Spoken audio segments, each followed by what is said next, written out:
Hello, I am Megan Lord and welcome to season 1 of the Wedding Rooms on Air. This is a podcast that myself and Adam, the producer, have brought to you as a library and wealth of information for people who are planning their own weddings. We want to bring together creatives every week who are breathing life into the wedding industry. So follow along with us on your planning journey. Like and subscribe, and you can also purchase our ultimate planning download that takes all of the stress out of planning your own wedding. We really hope you enjoy the next episode. Hello and welcome to the Wedding Rooms on Air, the podcast that helps excited couples through their journey and gives an informed and invaluable look behind the scenes with wedding suppliers. So today I'm thrilled to be joined by Francesca from Orchard Garden Flowers. Hello. Hello, how are you? I'm good, thank you. It's lovely to have you in. We've worked together on weddings a few times, and your stuff's always beautiful. Tell us all about you and how you got into weddings. Well, I'm just going to quickly start by saying I'm a little bit nervous, so hopefully I'll ease into it a bit. All good. Big microphone and camera in my face is not my strong It's weird, suit. isn't it? It's a little bit weird. Yeah, it's been a learning curve for me. I'm used to being behind the camera, and now I'm in front Yes, of the yeah, camera. being a photographer, it's a tricky move. Yes, so basically, okay, so I started with gardening. I've been gardening for 15, 20 years, and I started at a stately home, and then I was growing flowers there, really, to then put into the house for decoration. Oh, okay. And I thought, this is actually a really nice thing to do. I'd love to just go ahead and do this on my own. There wasn't really anywhere to go in a stately home except just be in a lovely setting. I couldn't really progress, so I sort of had aspirations to do something for me, really. And there's so much carbon footprint in floristry that I think people don't realise, that it's nice to bring it back in and make it all local and a bit more sustainable. So my partner, actually, who I married recently. We'll get to that, Francesca. It's very exciting for people listening because you are the person we're talking to as well as a supplier. Yeah, so I've got a whole new perspective on things, which I can help with people who come to me. I can sort of say, you know, if you have any questions, just fire them at me. I'm happy to help any way I can, and just ease that stress a bit. Sometimes you think you're not stressed, and then you suddenly realise everything's getting on top of you. So it's nice to just have somebody remind you to take a step back and then help with things. Absolutely. I think that's where this has sort of come from. Like when you are a wedding supplier and then you've planned your own wedding, you're like, wow, okay, actually, if you don't have a planner, it can get stressful. Yes. But it doesn't need to be stressful. And that's what we're sort of trying to do, really. Well, I wish I'd had a planner, because so I grow the flowers. So my whole thesis is I'm on my partner's farm, and there's a large garden where I'll grow all the flowers organically. And so I sort of set in my head, right, this is great. I'm going to grow on my own. I do it all the time. I'll set up people's weddings. I'll do that for myself on our wedding. And then you kind of forget everything else that you also need to set up, especially if it's not at a venue where they do everything for you. Were you completely dry hire then? Yeah, so we were just dry hire. We had kicked the lambs out of his barn, did it a quick clean, got rid of the smell a bit, and then sort of set everything up. So we had lots of friends and family, and I hired quite a lot, and set it all up. So I thought I'd be bouncing around decorating, and then I'd just in your dress, like whimsically adjusting I'll just pick that nice flower from the centre. La, la, la. Yeah. Definitely not how it works. No. It was a lot harder than, because doing flowers behind the scenes for a wedding is quite a lot. It's very full on, because you have to do a lot in a short amount of time. Yeah, make absolutely. It really beautiful. So that's fine for me to get very sweaty and things for other people's weddings, because I don't get seen, which I'm more than happy about. But for our own wedding, I wish I just had somebody else there just to direct other people. Yes, all the questions get fired at you, and it's quite full on, I think, for a bride. Absolutely. I think it's one of the things I would really stress to people, especially if you're doing dry hire, whether you are paying an on-the-day planner, which obviously is the ideal, but that's not necessarily in the budget. You need to put people in place to be that person. Yes. Because otherwise all of that stress is just going to land on you. Yeah. Because everyone wants to make sure they're doing what you for you. Yeah. So the only person they can ask is you. So you need to be that person who's like the blocker. Yeah. Any questions, give them to me first, Yes. and I will filter them through. It was all the questions at once, which was a lot. But so definitely having either a set plan and letting people know what that plan is. Yeah. Don't hold it in your head. And then equally, remember that people are there for you to get married. Absolutely. There are certain things that just don't really matter. Yeah. And if it doesn't get done, don't worry about it. And especially if you haven't got it written down, nobody's expecting it. No. Forget about it. Yeah. Move on. Just enjoy the day. It's true. And when that's definitely something like being the photographer, you're sort of with your bride and groom all day. And that is something that people tend to fall one side or the other on. Like sometimes you'll be sort of saying, you know, we haven't done this. Is that all right? And they're like, don't worry about it. Yeah. Because they're in their moment and they're really enjoying it. Yes. And it is always good when there is a person or a planner there that I can address that question to, because I don't want to keep coming in and taking them out of their moment. They're in it now, sort of thing. Yeah. And the more planning that goes beforehand, the more you can just relax on live in the day and not still be that person that's answering all the questions. So how long have you had the garden set up at the farm? Yeah, so the garden's been going 5 years. I actually set up in lockdown. I didn't mean to. Yeah. I don't think anyone means to do that. But because you sort of, with flowers and because I'm growing my own, you plan ahead. So I was sowing a lot of things and planting a lot of bulbs in the autumn. Very wet autumn, probably the worst time to start. But it worked. So then I did it all in the autumn, ready for spring the following year. And then that's when lockdown hit, which I thought, that's fine. Don't worry, it's just a trial run. We'll see how it goes. But actually it turned out really well because people were stuck and couldn't talk to family and friends. And then people weren't importing things in. Yeah. Couldn't get hold of flowers. So the fact that they're all locally grown, people could just say, can you just send some wishes to X and, certain amount of people, and or this family member, that friend, they're going through a hard time or they're just bored, they want to send a message. I was able just something to perk up their day. Spirits, and flowers really do that. A lot of people say, oh, they just die off, but receiving something. Yes, there's nothing quite like receiving thoughtful flowers, is there? Yeah, and it's just nice. And then because they're locally grown as well, you get so much more from them.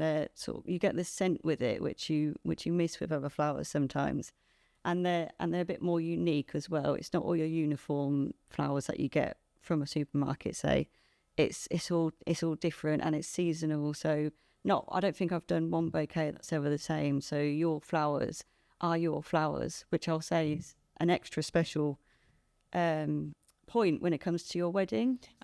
People might not even realise how much of a USP that is to grow your own, because you touched on it a second ago, that how much carbon footprint is in floristry. Yes. And people might not realise that all the flowers we're getting in the supermarkets, etc., they're all flown in, are they? A lot of them are flown in. I think you get certain, I don't know if I can name places or not, but we're not the BBC. I would have thought so.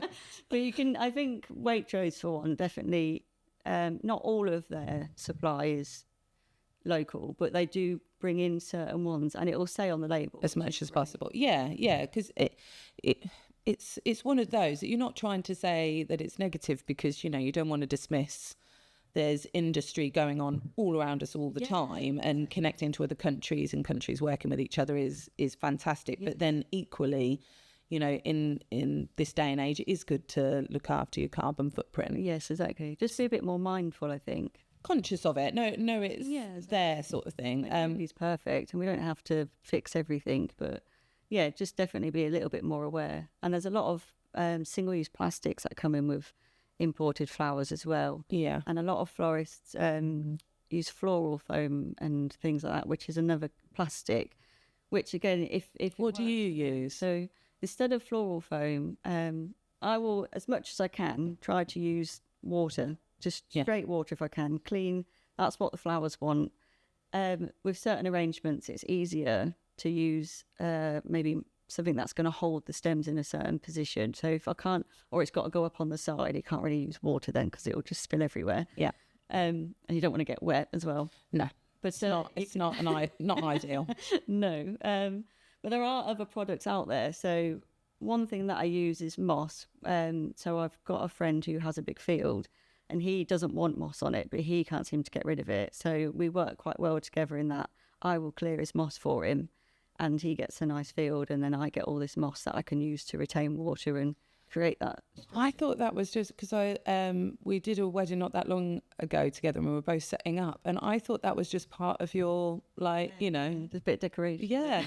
Because I do love moss. Yeah, it looked beautiful, like when you were sort of setting it up, but then thinking about it, you didn't see it afterwards, did you? No. 'Cause it was functionally there. Functionally there, yes. There are other things as well, like a new one I've been using is an ocean pouch, which I opened it the other day and it just looks like compost. Oh, okay. I think it's like sterilised clean, that holds the water. And then it's just different ways and different methods of sort of updated ways to do. Like there's a lot of people who are quite old fashioned still, and that wasn't where I wanted to go. I wanted to sort of make things a lot more sustainable and be a lot more mindful of what you're leaving behind.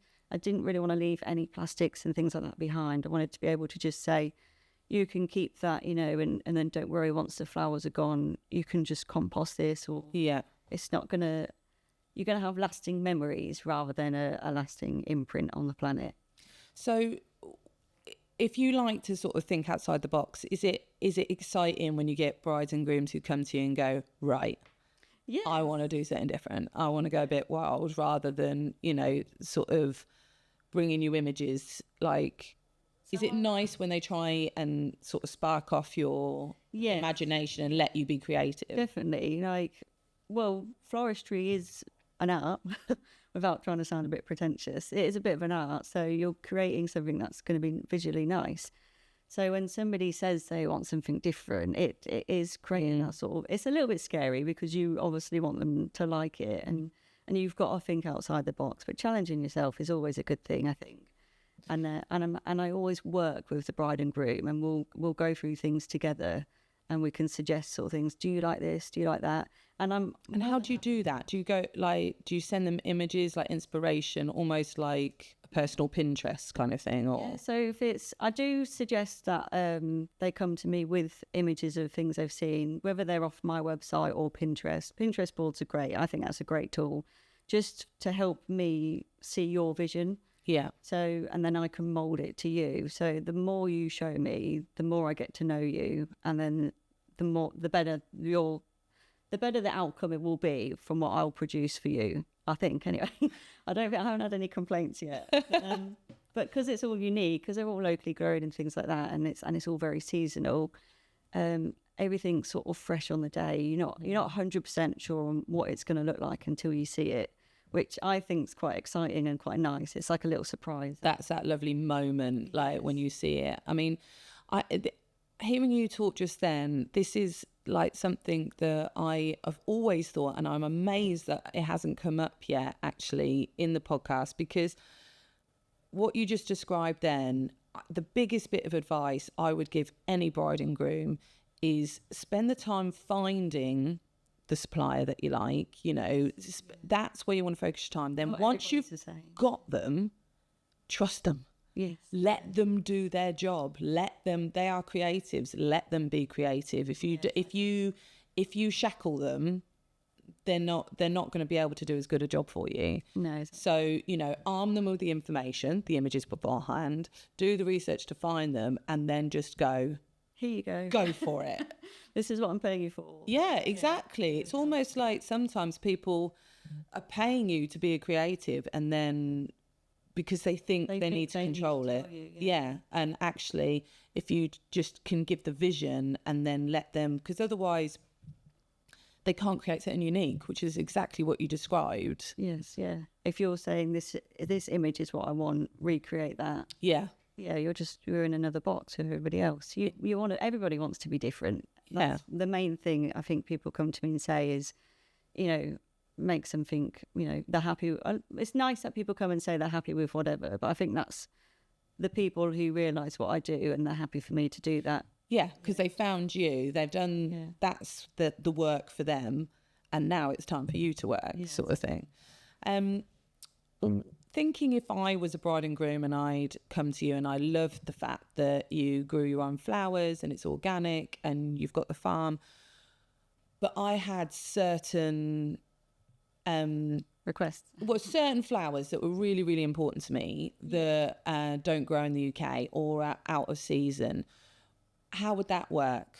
So I'll go through a questionnaire with people to begin with, and I'll ask as many questions as I can. And one of them is, do you have favourite flowers or flowers with sentimental meaning? I do say I work on a basis of style and colours. So give me your favourite flowers or favourite shapes and things like that, and your colour scheme. And then I will pick the best flowers, or I'll grow the best flowers that fit that. And it makes it unique again, and a bit different. And I will strive to make, so if you say you love a rose but it's too early. I'm a hydrangea girl. How are you? If I can't get my hydrangea, what do I get? What do I go for? Because that's a hard one, isn't it? That is a hard one. Why did you throw that? Sorry. I know you're going to put me to the test now. Well, hydrangeas are great because actually they dry really well as well. So you can get a hydrangea almost any time. But that's your big sort of blousy flower. Yeah. So you could swap a hydrangea with a peony because it's going to be a big blob of colour. Yeah. And they're both very rounded. So your hydrangeas will be later in the season, your peonies are very early in the season. So vice versa. Really, I will do my best. If you are desperate for a certain flower that's got sentimental value, like peonies are quite short season. So if that was your grandma's favourite flower and she's not going to make the wedding, but you want a piece of her there, generally, if the whole wedding is you're happy to go for locally grown, UK based, I don't mind. I'm a people person. I'm a people pleaser. As much as we all are, aren't we, in this wedding? That's why we do it. Why we do it. It is. Because weddings are such a big thing, and you want it to be perfect. Just want them to be happy. Yes, exactly. Just be happy, please. I'm happy to sort of step back. I will try and encourage people on the reasons why they shouldn't choose imported, but nobody's perfect. It's not the be all and end all. And I will go and get them as what they want. I will say that's fine. I'll go to a wholesaler. I will strive to go and get that peony for you, or that hydrangea, and I'll put it in that arrangement. But I'll just scale it down. I'll say perhaps maybe just get a few, put in your bouquet, and then everything else can be. And I guess if they're like, no, I need these flowers, and they're all going to be imported, then you're not the right florist for them. I'm probably not the right florist. Yeah. And if everything's got to be imported and it's very structured, then I'll let people know. I'll say this. I'll give as much information as I can, and then I'll perhaps send them to somebody else who might be able to do a better job. That's one of the things that we ask regularly on this show. So say you were already booked, or it was your wedding day, you're just not an option, Francesca. Okay, they can't come to you, but they love you and love your style. What if you were going to send them off to go and look for someone as good as you? What would you arm them with? What? What would you arm them with? Like red flags and green flags to look out for? What advice would you give them? The first bit of advice, if I'm already booked up, is I will send people to a website, which is a network of like-minded people like me, like different growers or florists that use UK growers. So that's Flowers from the Farm. You can find me on there, but you can find a lot of other people. And it's great because you'll just pop in your postcode. You can see who's closest to you. A lot of florists do venture out. I venture out. I've travelled a couple of hours before to do a wedding, which is quite flattering when somebody's like, yeah, I'll have you. Yeah. I'm like, oh, okay. Thank you. Thank you. No pressure. But I'll go out and I'll say, first of all, go there, but just have a look at some pictures, talk to them. People talk to me and they might not book me, or they will book me. I'd say find somebody you like. It's so key, isn't it? It's so key. People don't realise how key it is to, on a human level, like your supplier. Just like them. Weddings are expensive. They just naturally are. There's so much that goes into it that people don't realise, that you can't help but just costs add up. So you're going to, first of all, want to pay somebody. You don't want to pay somebody you don't like. No. And also, if you get on with... It's true. I never thought about it that way. There you go. So you're going to have to pay them for one. You don't want to begrudge that. They're going to be there. You're going to be seeing a lot of them. And the more you like somebody, the more relaxed you are around them. Yeah. And probably the more you'll open up. So a better feel of you they will get. And you'll just feel better on the day and more relaxed on the day, knowing that all these people are around you that you can trust. If you didn't like them, then you're going to be like, people are going to be complimenting you on your centerpieces, and all you're going to think of is that person that's just made the last 9 months of your life hell. Yeah. Whereas you want to look at them and be like, oh, I know she's so talented and I love her and she's so lovely. Or he is so lovely. Yes.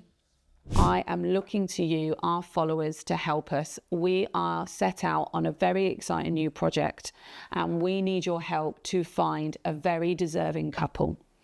The Wedding Rooms podcast has always been about trying to help couples, help them plan their weddings, and this is a massive extension of that. We have managed to find and give away an entire wedding day. I'm talking venue, DJ, videographer, photographer, details, catering, and so much more. This is all being given, and we want to give it to someone who is truly deserving. So we are looking for your nominations. We want to hear about people who really deserve this break, and it could be about work that they're doing in the community. It could be about someone who has had a really tough time in life, and now this is something that they just deserve to be given. The most key thing and factor is that it needs to be a secret nomination. We do not want hundreds of people out there who are very deserving disappointed because they didn't win.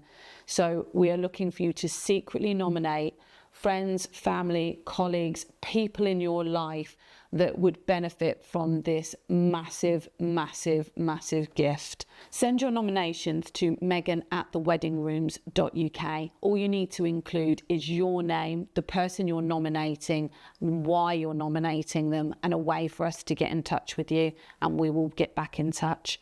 If you don't know anyone that you wish to nominate, please share this podcast. Let's spread this around. Let's find someone and make a magical, magical dream come true for them. If we were going to talk a little bit about costs within the industry, both costs to the bride and groom and cost to the supplier, which is another thing we want to show people, that, you know, if you're paying a florist £1,000, they're not walking off into the sunset You're not getting with £1,000. No. So, I mean, obviously with floristry, it's a massive subject, like cost, because we don't just add 1,000 when we hear the word wedding. No. And, you know, some people might have like large floral arches, or some people will have welcome flowers or centerpieces, or, you know, the budgets for weddings in regard to flowers must vary astronomically. Yeah, massively. Yeah. So I think if we simplify it to just like bridal bouquet, 5 bridesmaids bouquets and boutonnieres, buttonholes, in that sort of area, where do you think the market kind of goes? Like, as in, what would be sort of the least someone would expect to pay for that? And then the other end. Roughly, because I mean, I know there's so, you know, we all work within our own markets, don't we? Yeah, so a bouquet, bridesmaids and some buttonholes, I'd say 500 is a comfortable. It varies on how many you've got in your wedding party. And again, that can bump right up to, you know, some people will spend 200 alone on a bridal bouquet. Yeah. Maybe more. But then on the other end of that, I've done a bridal bouquet for £30 because that's what they have in their budget. Yeah. So when people come to me and ask for a quote straight off, and because I have that on the website, I'll say, get a quick quote and they'll say bridesmaids bouquet, bridesmaids this or that, blah blah blah, and even they put centerpieces on there. I'll give them a really rough guide, and I'll write back and I'll say, this is a rough guide. If you have a budget, we'll take that budget, and we won't say, right, you've got £1,000 to spend, let's max it. Yeah. We'll say, what's important to you? What are your must-haves? What is your dream wedding? And let's just see how we can utilise that best. You might spend £100 on your bridal bouquet, but then you'll just give your bridesmaids a little sprig or a couple of stems just for a bit of pop of colour. So there's always ways, isn't there? Ways of adjusting things and working to you and making it perfect for you. It's all just about talking, really. Yeah, it is, isn't it? It's communication, because it doesn't.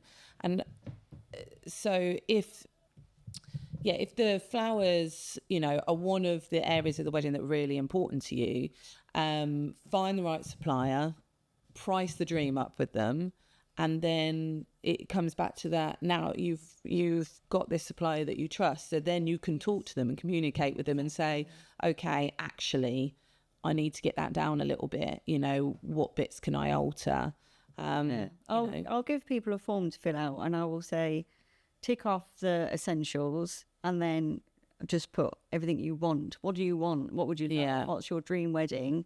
And then tick what's needed. And then you put your budget in there, and I'll work it out. We'll work it together. And even if you don't know exactly what that is, like, even if you're like, well, I definitely want a bridal bouquet, but I want to create this sort of thing. Which different ways do you think we could do it? And again, unleash the creativity in your supplier and let them acknowledge and sort of, because we've done weddings and we'll know different ways of doing things. Sometimes you won't have thought of that, and we'll say something that maybe you'll think, oh, okay, yeah, or I didn't know that was possible. Or a lot of people don't realise that you can adjust the price of a bridal bouquet. And is that mainly depending on what flowers are in it, or is that also style and how long it will take you to make it? So because I grow the flowers, I tend to do it on a basis of focal flowers, filler flowers, and that sort of thing, which not like I won't price a rose specifically for being a rose, or a dahlia for being a dahlia. It's a focal flower, that's a large flower, this one's a small one. So it's more to do with sort of the style of the bouquet more than individually pricing the stems. Okay, because of course you're not going out and buying. So I guess for other florists that would depend on what the supply and demand is on roses at the moment. Yes. Because at certain times of year, I guess roses are a lot more expensive than other times of the year. Yes, but because I'm very seasonal, the main flower that time is going to be the main flower for a different time. Do you think that would give them more flexibility in terms of budget with you, or less? For me, I think it gives more flexibility. That was a loaded question, sorry. I didn't mean it to be. After I said it, I was like, there's only really one way you can answer that. I think as long as you are flexible, then you can be flexible with everything. If you're, like you mentioned before, if somebody's like, I need this, and I definitely want it to look like this with those flowers, then you are limited on what it's going to cost, because it will be what it is. Yeah.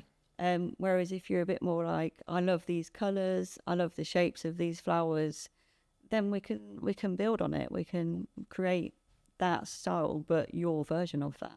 Do you think having just gone through the planning process has altered yourself as a wedding supplier, like how you approach brides and grooms at all? Has it sort of given you more of an insight into where they're at and sort of gone, actually, because if suppliers had approached me this way, I would have preferred it? Probably subconsciously. I haven't really taken too much note. I have noticed that there's a lot that goes on with a wedding. So when I come in as a florist, I'm thinking flowers. Yeah. I'm like, I want your flowers to be the best. Let's only discuss that. But really, there's all sorts of things going on. There's a lot going on all at the same time. So I think perhaps now I'll just maybe approach it and be a bit more like just unload it on me. Yeah. And what else have you got going on? Oh, we could tie in with that. Or, yeah, so that you're sort of... Rather than me saying, oh, have a big arch as your focal point. Because I'm like, oh, everyone loves photo opportunity and they want to stick it on their gram and celebrate with you. So I'll say, obviously, go for some flowers. But really, what have you got going on? What else is happening?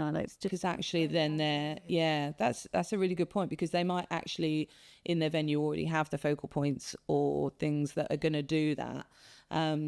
Or they might be employing like 360 booth or what have you. So then maybe that arch budget is better going into X, Y or Z, you know. So that's really interesting. What do you think was the hardest part of planning your wedding? What did you find the most difficult? Seating people. Where to seat them? Yeah.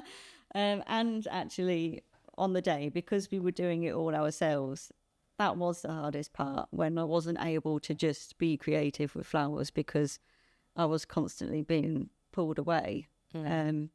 So I sort of had this big vision of, this is how I want it to look. And then I just didn't have the time, wasn't able to do that. But at the end of the day, it didn't matter. We had an absolutely fantastic day. It was brilliant. Forgot my veil, forgot my hair flowers. But it just is what it is.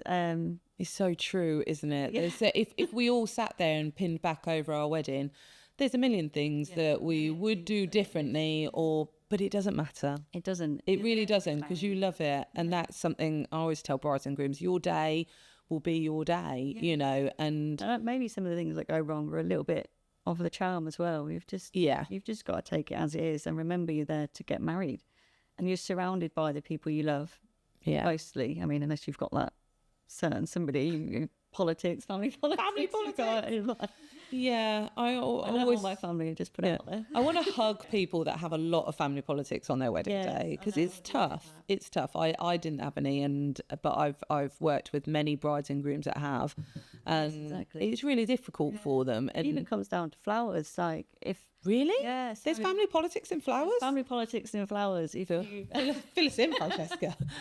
There's a story here. Yeah, well, I mean, only recently somebody was struggling, but I hear it a lot when you're doing buttonholes and, you know, somebody's mum wants one.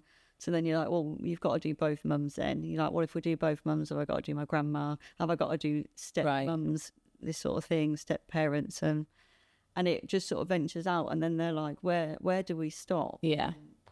So there's always someone that's going to get insulted. Yeah, there's always somebody that's going to feel left out. And at the end of the day, I say if it's to do with buttonholes in the bridal procession, I only include people who are part of that procession. So if they're not going down the aisle, if they're not going to be stood by your side, forget about it. Pop them off. Don't worry. Yeah, don't worry. And if they're honestly going to get that upset about it, then they don't deserve flowers. No. Well, it is just anyone who's listening who is not a bride or groom, you know, that's like going to be a guest or in the bridal party, and that they're or a bridesmaid, and they're, you know, doing some background research because they're a good person. Like, just get everyone around to remember whose day this is. Yes. Like, it's got to be, cause certainly in the forefront of all the suppliers' minds, but it should be in the forefront of all the guests' minds as well. Yes, yeah. And, you know, if you need to let a little awkward moment go where you didn't get a buttonhole, just let the awkward moment go. Just let it slide to the side. In the speech or, worry about it. They're not out there to do wrong by you, are they? They're just there's so much that they're focused on. And I think for couples, the more that they do focus on each other and the things they love and make the day more about them rather than worrying about everybody else, the more your guests will see that, and the more they'll have a great day knowing the day is about you. And it sounds really vain, because I felt a bit like, you know, you don't want to be like me, but actually that's what you are doing. That is the sole purpose of the day, really. And it's not, I know what you mean, like it comes across as vain, but it's not from a vanity place, is it? It's about having your whole world together for a day. And it's your day for it to be your world, you know, because as, you know, Because even having... It's about aspect, isn't it? Exactly. So I love flowers. Richard's a farmer. He had certain things he definitely wanted to include, and I had certain things I definitely wanted to include, and then we compromised. And then actually, one of the big things was we want to invite friends and family, like being surrounded by... When do you ever get all your friends and all your family in the same place at the same time was a big thing for us. Yeah. So by doing that, everybody had a great time because we wanted to include everybody. But it wasn't so much that it was, let's include everybody, what's their favourite thing, what's their favourite thing. Not in that sense, just be here for us. Yeah. So we can have You've got a free meal. Yeah, you've got a meal. I'm not going to poison you if you've got an allergy. That's what I need to know. And then just be happy. Just have a good day for them to have a good day. So what bits did you guys struggle to struggle to compromise when you were planning? The only thing me and my husband argued about when we were planning our wedding was where we were going to go on honeymoon. Oh, really? We're still deciding on that one. Oh, yeah. I was really shocked that was what we struggled with, but we did, because I was like, I want to go traveling and I want to go here and go somewhere special, and I want to go to Peru and do the Machu Picchu trail. And he was like, I don't want to go hiking on my honeymoon. Like, stop trying to make me like...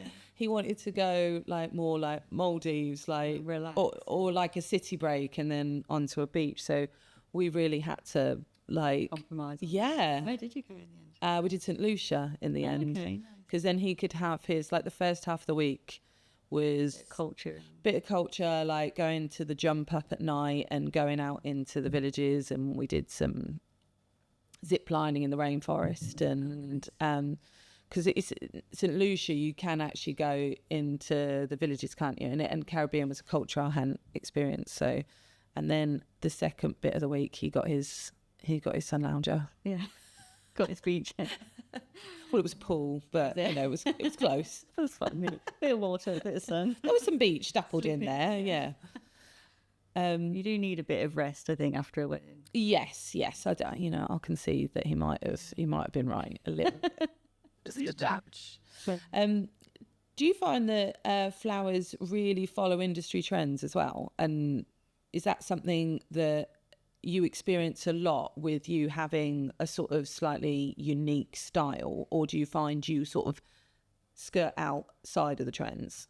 I think generally it goes in with the trend, especially if brides are going to do their research and they're on point. If like if they're Instagramming a lot, then you can't help but notice all the new trends, which actually falls in at the minute quite well for me because it's all very wild and whimsical. Right. And so you are bang on trend. I'm bang on trend. Yeah. You want to be trendy? Come to me.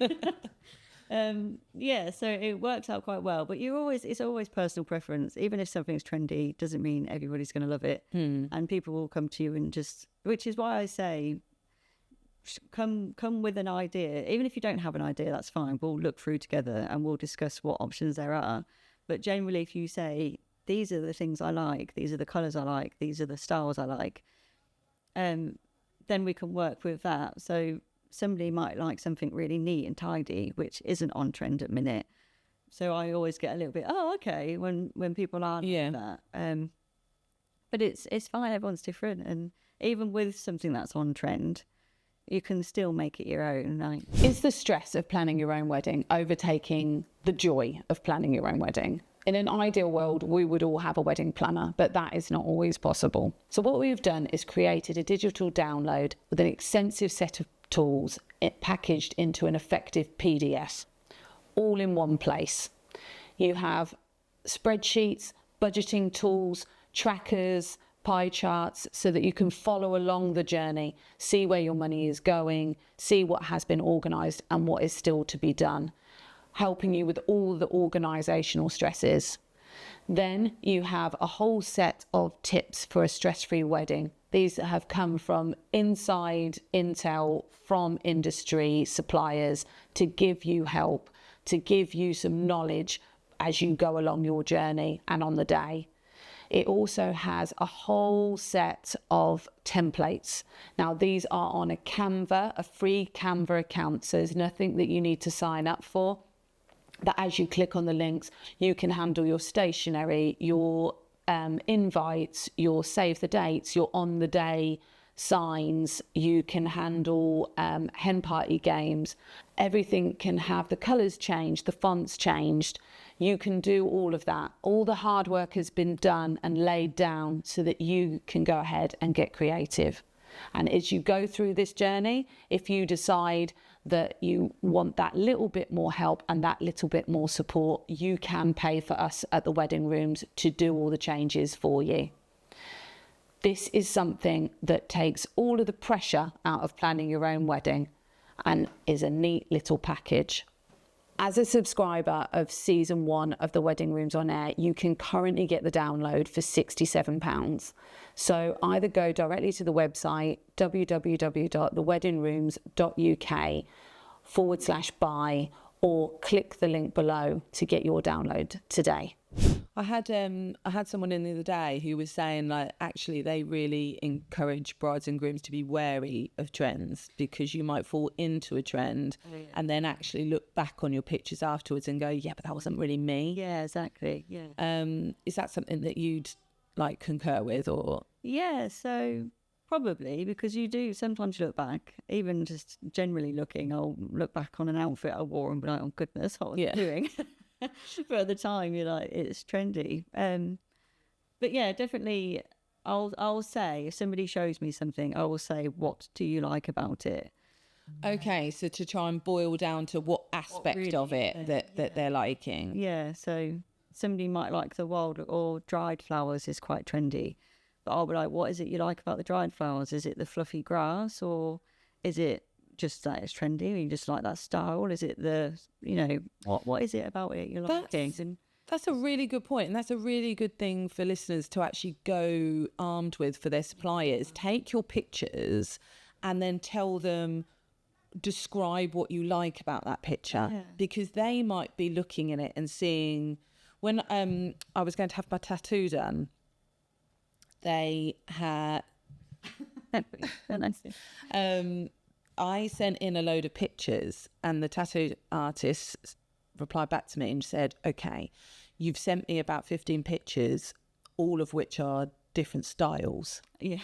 And to me, they didn't look or didn't really feel like different styles, but they were. So that's actually what she asked me, is like, what is it that you're being pulled to in these images? Yeah. And then I can design it around that. Yeah. So that's a really good bit of advice, to not just show them the image, but tell them what you're liking about it. Because it might be a small, what it's like when you're scrolling and pinning things. It might be just like a small aspect of that picture that you are liking, but you're taking it there for reference. And I do say that to people. I will say, create a board, and if you like the certain colours in a bouquet but not necessarily the arrangement, anyway, and say, I like these colours, I like this arrangement, I love that flower, I like this bit of ribbon.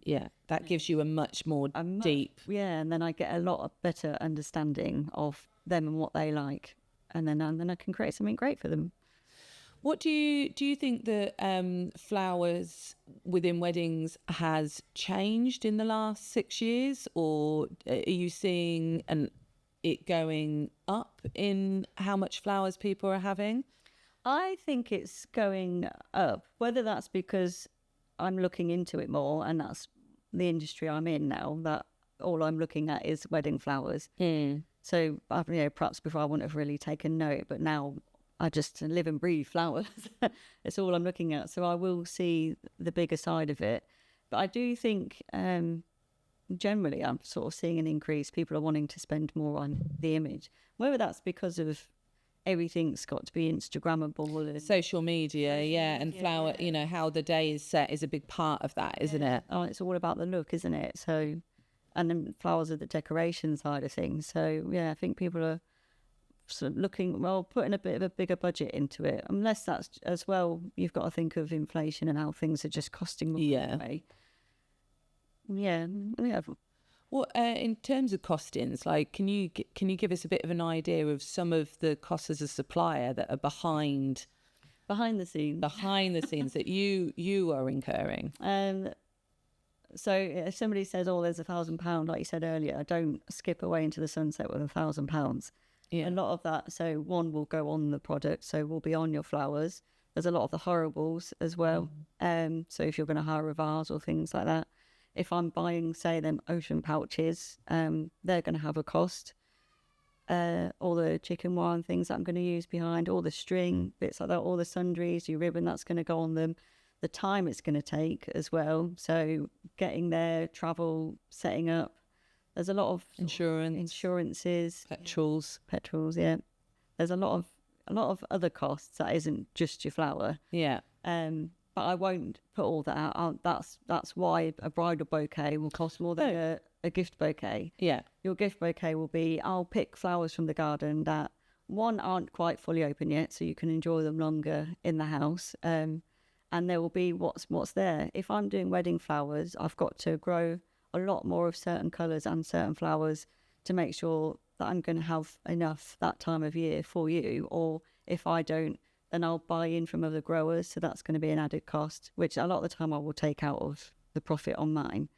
But yeah, so and only that flower's has to be perfect for that day. So yeah, there's a lot more care that will go into that flower. Whereas your gift bouquet will be, okay, this is the perfect time to cut it now, so it opens in the vase. Whereas I need to watch that one, make sure it's opening just enough, and then I've got to cut it, condition it, make sure it's perfectly open on the day. So there's a lot more that will go into a bridal bouquet. You'll have a lot more filler flowers, a lot more focal flowers rather than a gift one. So the cost is up, but for a reason. Yeah. Absolutely. And a reason that, I think just hearing that makes you go, okay, I feel a bit better about the fact that my bridal bouquet costs more. And also I feel secure that someone is taking more care. I mean, do you have like loads of different gardens? Almost like when you go to when you go to get your Christmas tree and there's like baby ones over there, and is it like that, where you've got different beds growing for different times of the year, or different beds growing for different weddings? Not really. I'll try and do it on sort of colours. So I've got a polytunnel, which I'll keep for ones that I think won't really withstand. If they get wet, it's going to ruin the flowers. So you'll put ones in the polytunnel for that. Or if I'm going to do autumn sown, but so they flower earlier next year, they'll go in the tunnel. And then in the garden, I sort of change yearly. I'm not sort of set on a set way, because one year I think the first year I did it, I thought I've got to fill them up with perennials and cut and come again perennials, so it's less work. But then actually I thought they're taking up a lot of space and I would like a lot of annuals. So I've tried to move the perennials to the outskirts of the garden. Yeah. And then one year it'd be, I'll mix it so it looks like a really nice garden, but which is cuttable. And then I thought, well, actually, the next year I'd quite like it to be a bit more uniform. So I'll have all my yellows over here and all my pinks over here, so I can see what I've got. So there's a lot of work in it, isn't there?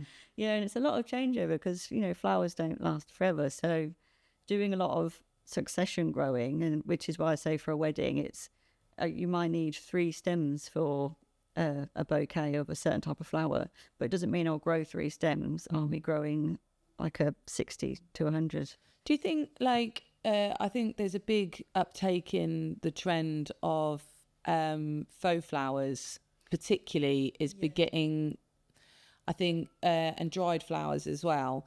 And I think maybe one of the differences I've seen recently as a photographer is that faux flowers are improving. Yes. But before you had faux flowers, you could tell you had faux flowers, whereas now they're getting better and better and better. Yeah. And do you think that's just like widening the options within the industry, or do you think that's going to directly impact you as a fresh florist? I think again that comes on personal preference. I have noticed a lot of people are opting for faux flowers, which might impact florists a fair bit, just because they're thinking, I might as well just use faux. For me, it's the flowers that I grow are going to be unique for you. It's all about having a product that's a bit more sustainable, so that flower will grow if it'll then get composted, or you'll dry it and keep it. If you're high, and then it's gone. there's no sort of lasting impact. I don't want to put a bad name on faux flowers because they're very useful. If somebody wants a huge wall of flowers, that's going to cost them quite a lot. Yeah. With real flowers. So you can hire them out. And if you're hiring them, then they can get reused and reused. They do need taking care of and then updating. So then it is, again, something that's going to get left on the planet. But loads of things do. I don't want to say it's a bad thing. I think just maybe... Do you find people combine? Like, so if they're like, I'd like to have fresh on my centerpieces and in our hands so we can smell them, but actually then I want these big, huge, this, that and the other, and I'm going to go faux for that. Do you get that a lot? Well, we did a wedding, didn't we, where they combined it, so... Yes, they actually bought some, didn't they, and gave you all the faux and then got you to combine the faux with the just the reals. It all what they had and then just rearranged. So I did sort of a base of... That was a lovely wedding. Wasn't she the nicest bride? So the whole family was there. They were wonderful. Really nice. But yeah, that's where they sort of utilised best of both. So I gave it a much more natural feel with the grown, and it gave it that scent. It was a nice room that just sort of held all the scent of all the flowers. A few people walked in and was like, "Oh, it smells lovely in here." Yeah. Which is lovely to hear. And scent has so much with connection with the memory as well. It does. It invokes. Invokes some feelings and nostalgia. So in regard to what you were saying about being left behind, you know, if someone wants to go for fresh flowers, what about, and again, this is something I'm seeing much more of, what about planning for how they can keep their flowers? Like, you know, especially maybe their bridal bouquet. Yeah. There's lots of different ways now to preserve, isn't there? Yes, yeah. And there's a lot of people out there that specialise in it. Yeah. Because you can sort of, I will say, it sounds juxtaposed, but if you're going to dry your flowers, you need to keep them fresh. So I do suggest that brides or couples have vases ready for after the ceremony. Yeah. So when you've done your ceremony part and then you've done your photos, use them as decoration. Have those vases ready. It can save you some money as well. If maybe you've got 8 bridesmaids and 8 tables, use them as the pieces. And then as well as that, it will keep them fresh, and then they're able to then use them to preserve afterwards and have a bit of a lasting memory. You can put them into tables now, can't you? Like resin and resin, all sorts. Yeah. There was a lady, I can't remember her name now. It's like JA Designs or something. She does wonderful art. Yeah, I've seen her. Yeah. But she'll, to the point where she'll take a picture of it and then dry them out. But certain flowers, they can't help it. They just lose their colour. If you've got white flowers, they generally will go brown. Yeah. But if they're white or blush, she will then let them dry, and then she will paint over them again so that they're the same colour or as near to as the original bouquet, and then she'll create an art piece with it, or just keep the bouquet as it was, or if they drop, she'll glue them back together. So it's not you. If you had an endless budget, there's so much out there for you, isn't there? Yeah, exactly. That's it. It's and if you don't have the budget, get some advice on drying them. Advice, yeah. I wish I'd got advice, because I've dried and kept all of my bridesmaids bouquets and my bride, like when I've been bridesmaid, and my bridal bouquet, but I just like hung them on the wall, so they are there just looking a little bit like, you know, Night of the Living Dead, but they still invoke memories for me. But maybe if I'd have got advice, they would have. But there was hydrangeas in there, you see. They don't dry so well, do they? They do. You've got to do it properly. Way, yeah. Sorry. I actually wanted to use that lady to create a bit of wall art with my bouquet, but I also had all the vases ready, which was my bridesmaid's job, which is where I said earlier, I think I mentioned, just make sure everybody knows what your plan is, so they can help you keep to the plan. So then the vases that I'd kept just went empty in the corner, and my friend was in every photo was like telling everybody to throw their bouquet. She was like, "Let's chuck them," and was ruining them all. And I was like, "Oh no, there goes my decoration. There goes my bouquet." But it's all good. But it's all good. It's all good. So instead of that, I'll have some funny photos instead. Which is and she was having fun doing it. So Which is where the memory lasts in a different way, in a way that you didn't plan. Yeah, exactly. Maybe that would be your favourite moment of the video. Yeah. And it was all meant to be. Exactly, yeah. She knew me better than I knew myself. It's been so wonderful having you in today, Francesca. Thank you. Can you tell people a little bit about how they can get involved with you? Yes, definitely. So I have a website, which is orchardgardenflowers.co.uk. You can pop on there, just have a look at the things I do. There's a little where you can leave me a message. You can give me a call, all my information's on there, or an email. For anything floral you want, just give us a call or advice. I'm happy to help. She's here. I'm here. Now you're going to get everyone phoning you up being like, right, how did you book your, how did you, like, when I'm did not a wedding planner, I'll just put it out there. But if you want some advice on anything, I'm happy. Actually, yeah, that's it. Before we go, like, were there any speed bumps that you hit or that you then learned a lesson from when you were planning, like when you were contacting suppliers? Anything that you found difficult? Or anything that you did or didn't do? That's a better question, actually. Scrap. Reverse. Reverse. Anything that you did or didn't do for your wedding that you were particularly happy about or you regret?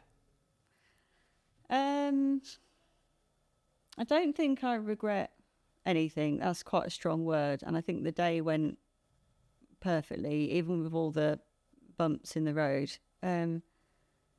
I think just us being relaxed and happy and remembering that we were there for each other was enough. I think doing research into things that we actually liked helped. Something that probably didn't go too great was you get into a bit of a false sense of security thinking because you've looked into certain suppliers or you've messaged them, you tick the box, but it's not complete. And then you'll either forget about it or you leave everything to the last minute and then all of a sudden you have to do everything at once. Yeah. And you haven't got time. So I think certain things, like we wanted to put little messages on the table. So one thing we did was had all the champagne on the table, but we told people not to open it yet. And part of the speech was going to be, let's all pop it at the same time. Okay. Which was a bit of a worry for people who maybe are a bit more crazy and aim them at people. Nobody did, thankfully. But with health and safety. Yes, perhaps don't do that.